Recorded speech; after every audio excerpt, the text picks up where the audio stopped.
Hello everyone, Earl Henderson, Primordial Defense. Thank you for watching. I have another Monday quarterback video for you. I'm going to play this video and talk about things that are going on to better explain what's going on and talk about things that I think that are being done right and or done wrong. Here we go.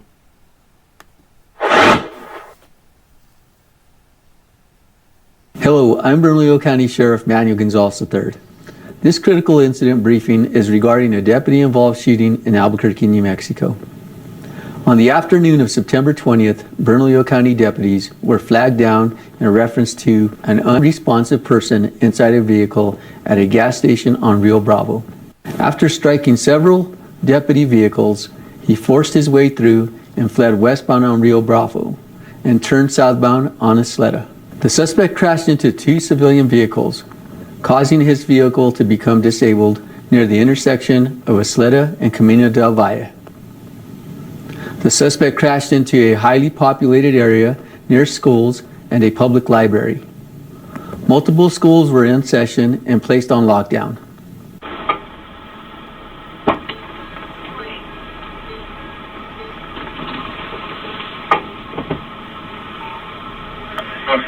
So we're going to be able to Mexico 2462.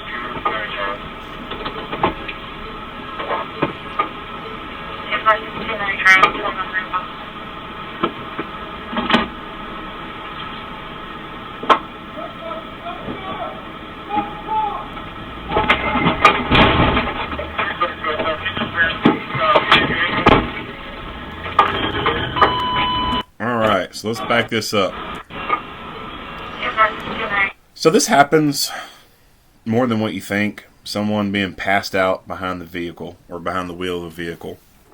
And this is a common thing that's done. Officers, before they try and wake that person up, they'll box them in. And this is what they've done. However, they've done it incorrectly.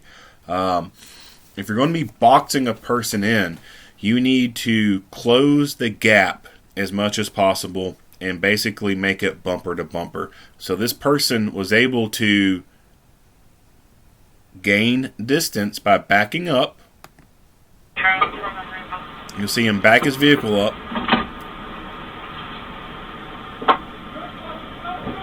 So boom, he got maybe a couple feet before he hit that other cruiser. That's enough gap for him to maximize and get out. So what this person back here should have done was pull up until he felt contact being made with the vehicle. And this guy, he got as close as he could. I think he was pretty much bumper to bumper with the guy. Back it up. I mean, there's not that much gap right there. The gap was back here. So this guy did not park correctly. And this guy was able to maximize that, reverse, get the distance, and then shoot right through there. Another thing that I've seen done, and I think is a good idea, is if you got spike strips, go ahead and take spike strips out and set them under the wheels. That way if they do decide to take off, boom, it's going to decrease their effectiveness at fleeing. They can still flee with flattened tires. I mean, there's been tons of videos of that before from news camera footage. People fleeing down a road on a rim and sparks flying everywhere, but it doesn't make them effective at getting away. You can't go that fast. So I think that's a good idea if you have the means to do it. Put spark strips under the wheel and close the gap as much as possible. I mean, basically what I recommend is you pull forward and you feel that bump.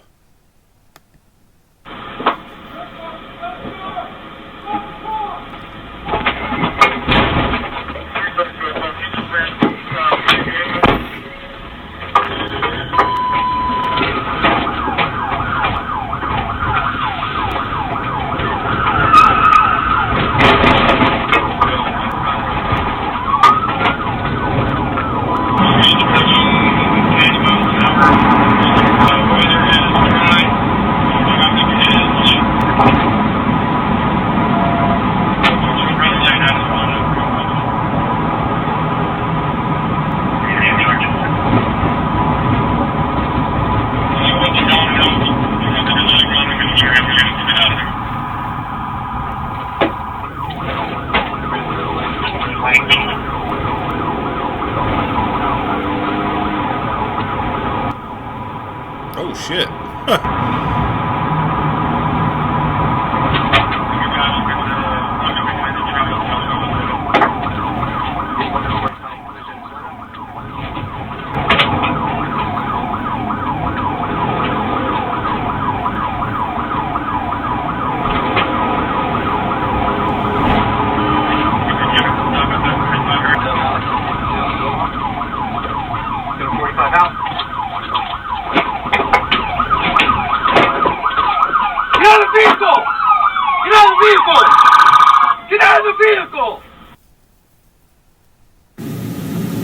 The suspect exited through the passenger side door and refused to comply.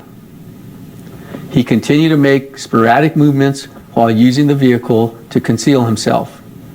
Deputies attempted to break out the heavily tinted windows, utilizing beanbag rounds to improve visibility. At one point, the suspect makes a distinct movement as if holding a firearm and aims a black object towards a motorist behind him.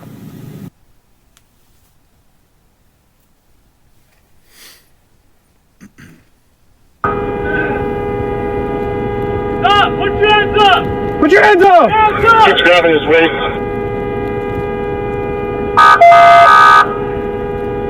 Move back! He's got something square right. He's got a gun!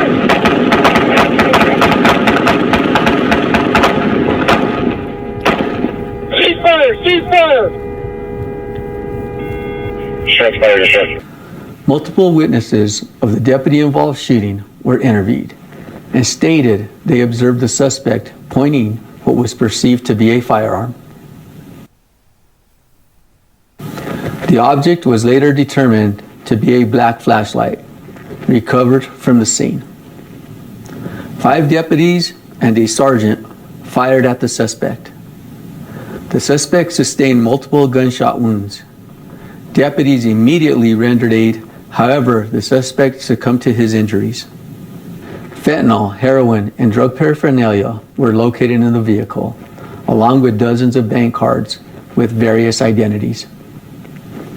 The suspect has been identified as 45-year-old Colby Atkins. Atkins has an extensive criminal history. Of course he does. In 2020, Atkins was released from federal prison. He had numerous felony cases, including bank robbery, drug-related offenses, violation of probation, and resisting invading an officer. At the time of the shooting, Atkins was in a stolen vehicle and had multiple active arrest warrants. When we have a deputy-involved shooting, multiple investigations begin immediately. This incident is being investigated by the multi-agency task force and will be sent to the Bernalillo County District Attorney's Office. All right, so this is pretty straightforward. I mean, this dude acts like he has a gun, does actions to make other people think he has a gun, and what happens? He gets shot. He totally brought this shit upon himself. He's in a stolen car. He has multiple arrest warrants. He's got drugs in the vehicle, other people's identities, and he just got out of prison. Federal prison.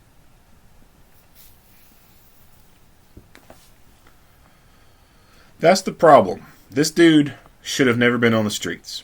This dude's background, with all this shit that he's been involved in, being in federal prison and all these other things, like, although I don't know the details of everything of his case, or his cases, something tells me that he probably could have gotten a lot more time and could have spent a lot more time in, but someone dropped the ball somewhere. That's always that's always the case when it comes to these little shithead criminals. Like, someone within the court system drops the ball and they let someone go early. Either the prosecutors do these bullshit plea deals and they amend charges, they drop serious charges down and only give them little tiny charges, and then they only, out of a possibility of giving them 20 years, they only give them 5, and And then out of that 5 years, they gotta, they only got to do like 70% of it or some stupid shit. And then while they're in prison, they can take classes, take a GED class, a substance abuse program class, work in the kitchen, get credit for good behavior, and have time shaved off their sentence. It's a bunch of bullshit. It's fucking Mickey Mouse bullshit.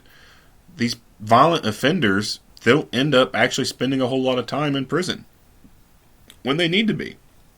So if things were done correctly, the way they should have been done, I'd say there's probably a pretty good chance this dude would not have been in this position to be in this stolen car with these other people's identities and have all these drugs. He would have been sitting his ass in prison somewhere.